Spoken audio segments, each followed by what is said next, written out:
Well, hello, Beyond the Gates daily recap fans. Today's daily recap is for March the 11th, Tuesday, March the 11th, 2025. Well, today is Nicole's big day. A TV crew, local TV, is going to do a piece on her. She won some type of award, kind of like, I guess, human rights activist or something. And so she's having a quick little interview. And the family warned Danny, you stay in the background. They asked any questions about you, we'll handle it, right? She's like, of course, I could do that. We all know Danny, and we all knew she wasn't going to do that. But anyway, Bill decides he heard about it. He is launching his own press interview, right?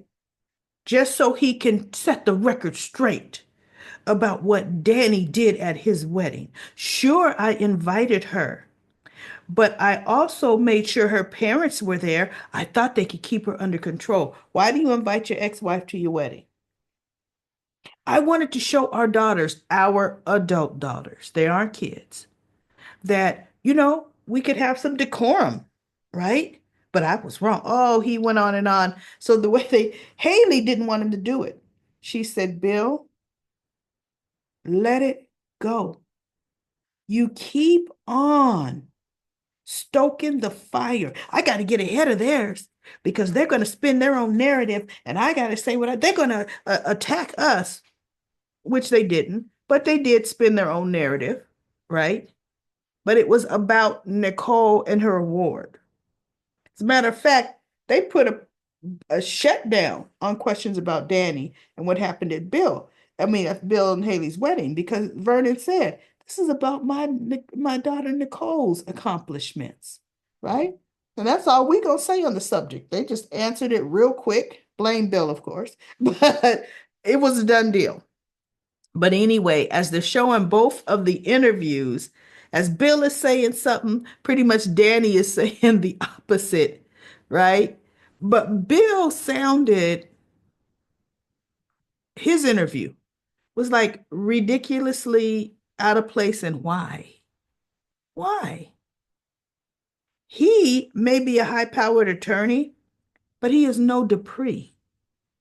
Nobody would give a rat's behind that he was doing a press interview at the same time a Dupree was being interviewed. And there may be a chance that Danny would be there. She trumped him hands down. So anyway, as actually one of his attorneys in his firm was telling the chick that was her bridesmaid that, look, let's hope this doesn't backfire on Bill because he really doesn't have to do this, you know? So anyway, guess what? After it was all said and done, now him and Haley's supposed to be whisked off to the airport, right? After this little press conference he was given. So later it shows Haley coming into the office who's wearing something that, a teenager would wear. But you know what? What Danny was wearing had her good 2 inches of her belly showing too. I think both of y'all cover up, right? So anyway, um, Haley comes in. Okay, the car is downstairs, Bill. I'm just going to go to the bathroom and I'll be right back. And when he was looking at pictures of Danny just flooding the internet, with her giving, her interview, and it was supposed to be Nicole's event. And one thing before it began, her mother said, Danny, this is your sister's day. I know, Mom. I know. I'm just going to be the. Mm. So, needless to say, he's looking and he's seeing nothing but Danny, Danny, Danny. Positive press, because she could talk a good game in public. And she sure did. She had that thing going and coming. Her parents were actually proud of her, and her sister was proud of her holding her hand. Now here's the thing. Nicole did not feel slighted. She just didn't want Danny to embarrass the family and embarrass herself, right? But Nicole had told Eva before she left that doing interviews like that is not her thing. Bottom line, that's her parents' thing. They like things like that. She goes, that's not me. I just need this thing to be over with. So she was pretty okay with Danny coming in, sucking up some of that airtime, right? So anyway, there was no flub ups, and the parents even told her they were proud of the job she did. She handled the press like a pro, and she's like, "Thank you." So Naomi, let's get to her. The night before this interview, Jacob comes in and he tries to talk to her, and he tries to, I think, touch her shoulder or something. She goes, "No, mm-mm." And she's like, he goes, "Well, you know what? Let's just go to bed." She goes, "Oh, you." And she grabs a blanket off the bed. "You are gonna sleep on the couch." And he looked at her. She goes, "I don't know when I'm gonna forgive you, if I can, right?" And he's just like, "Naomi, I was doing my job. Well, you chose your job over my mother."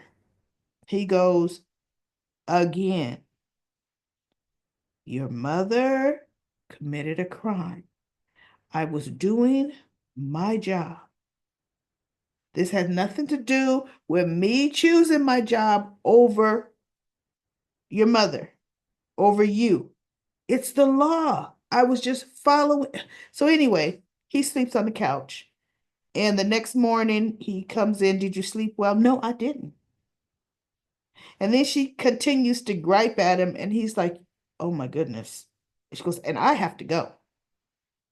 So he is at his job. He meets this new biz partner of his, some old detective that he's supposed to learn so much for. And this guy is gruff and just down talking him like he's a bad detective, saying, you don't get in my personal business, rookie. And you refer to me as detective. Oh, I was just really, but yet he came back. "Oh, so how's your wife handling the fact that you had to arrest her mother?" He goes, "I thought we weren't getting into each other's personal lives." He says, "Well, it's like this. If you having problems at home, then that could break your concentration here at work. And I can't have my life on the line because your head ain't in the game." And so Jacob looked at him and he goes, "You know what? Bottom line, I am in the game." And he told him something else. And Jacob said, "And I will see you tomorrow, detective." So the guy just looked at Jacob as he walked out. So Jacob goes home and he's thinking back when he and Naomi first got together. Same old, "Well, my family could do that, and my family, and then who would you say?" See, she was still doing the same thing. That should have been clue number one. She's not cop wife material because her family is not cop family material. They're always going to do something, and they're going to want it covered up. So either you're a good cop or you're a cop that's going to look the other way. It's on you, Jacob. It's on you. So, needless to say, he's packing a bag. And her mother was saying, "Honey, look, have you made up with that fine husband of yours?" And he goes, "No, he arrested you." And she goes, "Naomi, I was in the wrong. I was in the wrong. He was doing his job. Period." See, people, even the grandparents said he was doing his job. You knew who he was when you married him, Naomi. But she's still headstrong, like her mama and her daddy, right? So when she walks in the bedroom, he's packing a bag. She goes, "What are you doing?" And he goes, "What does it look like I'm doing?" "I'm packing a bag." "Well, but why?" He goes, "Naomi, I'm not sleeping on the couch again. My back hurts, and I have to have good sleep to do my job right. So I'm gonna go get a hotel room. Um, uh, oh, see, now that he's ready to walk out the door, I came down on you. I was thinking, I came down on you too hard. Oh, you think? You think, Naomi. So she apologizes, and in case they end up kissing and hitting the sheets, but that's not gonna be the last she's gonna do. And if he already was gonna pack that bag, he's gonna pack it again and really go the next time. Seriously. So now Chelsea and Kat. Chelsea is saying no, she's, seeing this couple right now, and it's they having fun and blah blah blah. And Kat was like, again? Like, okay, that ain't her first couple. She goes, no, but I really like these two. So they whisper. She goes, what's it like? So they whispering and giggling and carrying on. And I'm like, okay, Chelsea is going to be an easy mark for some couple.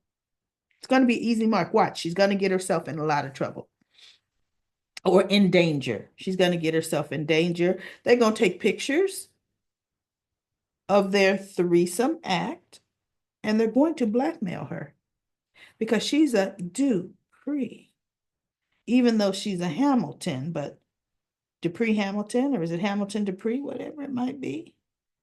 I see that one coming a mile away. So anyway, the young little associate, I think he's Hispanic, from Bill's office said, did Bill have a problem with him? He liked his niece, Chelsea. Do you have a problem? Bill said, I ain't gonna police your life. Go for it. If you want to get involved with that family. So he calls and he asks Kat out. And she goes, well, I'm getting ready to go out of town. But when I come back, maybe I can cook dinner for you. He goes, oh, when you cook, right? Okay, whatever. So we'll see. I mean, he's cute. Definitely cute. We'll see. Kat ain't seeing nobody right now. We'll see what happens with that.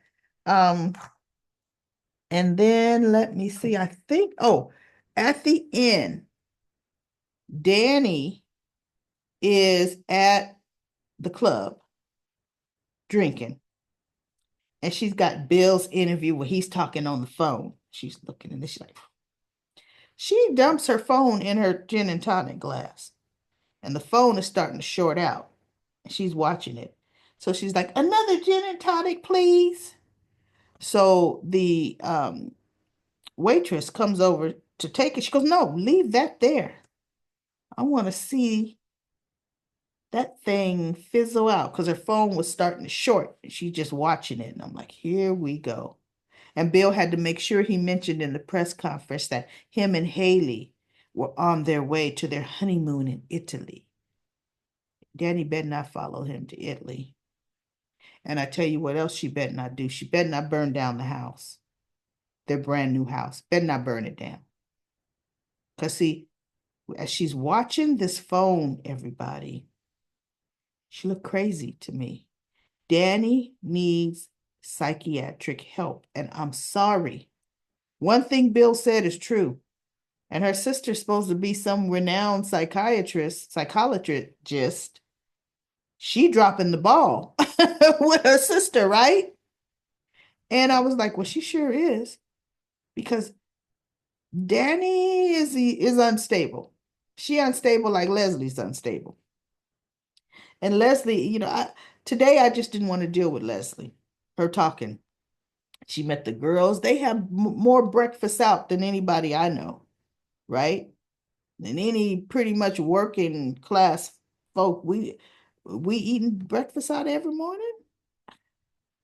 That gets to be doggone expensive. They all must make a nice hefty sum, but Leslie don't have a job. Last I heard, I ain't seen her going to work. So anyway, she's talking to Eva, and Eva said she had a good conversation with Bill. She made up some lie about her father, and Bill is saying that, well, he, loves being in his kids' lives. And, bottom line to me, Bill is having way too much contact with his wife's assistant. because that's how it starts. Us having heart to hearts. As he already told her, if you ever need anything, feel free to ask. And he comes in and she goes, oh, Nicole just left. He goes, no, I was able to kiss my wife on the way out. Okay, you were able to kiss your wife on the way out. Why the heck are you coming in her office where her assistant is? Get your behind to work. Okay. But she bought two of them smoothie things and he goes, thank you. And he picks it up and he's drinking it. And then he goes, had a conversation with her, right? And then he puts it down and she picks it up, looking up, thinking, girl, you gonna get his DNA? You get his DNA, you might find out you ain't his. Because we don't know that Leslie slash Dana slash Sherry is telling the truth. We don't know, do we? Because both of them is screw loose. But anyway, they so worried about her calling Dana Leslie in public, but Bill knows Dana. What if Bill walked in? Because I think it was just that little coffee house that everybody goes to, and he sees them together. He'll put two and two together like it ain't no thing.